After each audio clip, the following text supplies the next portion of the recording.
I finally have realized in my life that I'd rather deal with this pain now because I can. Because once you take your life, you don't have a chance to deal with the pain. And I got a smile on my face because it's almost like, wow, we want to get rid of it, but we don't realize it is a blessing to go through what I go through on a day-to-day basis. It's a blessing to hate myself, to look at myself in the mirror and say, God, you're fucking ugly. God, you're disgusting. No one's going to want anything to do with you. But then when I step back, I realize that I have those opportunities and I meet people. And if we think negative about ourselves, a lot of times people are going to think negative. We all put on a show. When I say we put on a show, I don't mean like some vaudeville or some bullshit like that. But we all have people in our lives, situations that are categorical. So how do you act in a restaurant you go to? How do you act with someone you work with? How do you act with a stranger? How do you act when you meet someone at a baseball game or a hockey game or what have you? People know us from a different way. And a lot of times people say, well, I didn't know that about you. Well, number one, you don't ask. And I get very sad at times because I figure, shit, very few people are asking me how I'm doing on a day-to-day basis. Because the work I do takes care of a lot of people. And I love it. I got no issues with it. Sometimes I wish, well, fuck. But the bottom line is it helps keep me going. And that's the beauty of this. Some wonderful people working in this industry that I do. I've met some amazing people, and I met some pieces of shit. It's one fucked up industry. It's really full of people who are narcissistic. Every industry is. Everybody wants to talk about people who do Hollywood, and they're minute compared to what the real world is. And it's a real world for them. But there's narcissism everywhere. And we all have to be narcissistic. My narcissism keeps me alive every day.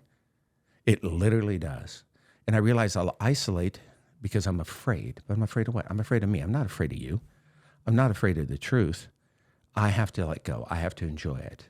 But when I wrote this thing about pros and cons, it came out on there's many more pros to commit suicide for me than there are things to live for. And that's a decision I have to deal with at some point. I don't plan on doing it.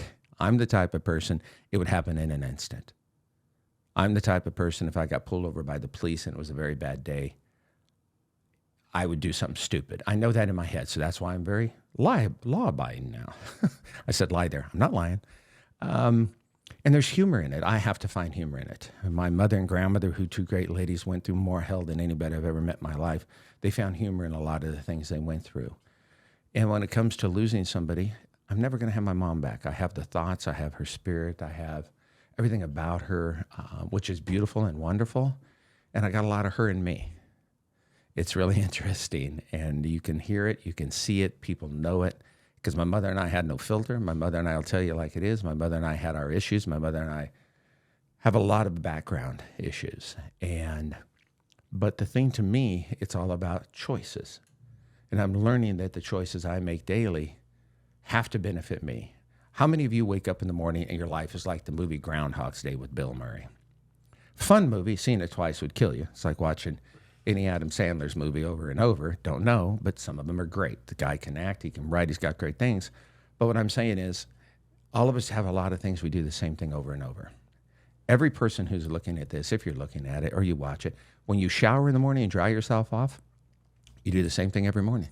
You have the same cadence of what towel you use, where you wipe, how you wipe, blah, blah, blah, this, that. When someone puts their makeup on, it's a daily way of doing it. You have step one, blah, blah, blah. When you get dressed, we all do those things. We don't even think about that. And I think the cadence with staying around and wanting to live is, okay, here's the schedule. I've learned that I got to have a schedule, that I put together a schedule daily. And that daily schedule, I like, oh, bad day, I got to get this done. I got to be there. Two of the most amazing people I've met in the last 6-8 months are the individuals who deal with Mastermind Media. One of the things with Mark and Jai, we'll have a conversation. I'll get an email. It's set. Here's a time. It's so structured. It's like, wow, amazing. That motivates me. Not that I'm going to send a fucking email out half the time, but I see that it's doable. I see that it helps keep me. Any of us who think we can do this alone, we can't. I don't care. There's nothing we can do alone other than kill ourselves. And that's the reality there. We need other people. We need people to help us. And that's the one thing I'm realizing is I've just in the last 6 months actually had people help me do more. Help take what I've done and help me make it better. help me get it out there. And that's the beauty of this.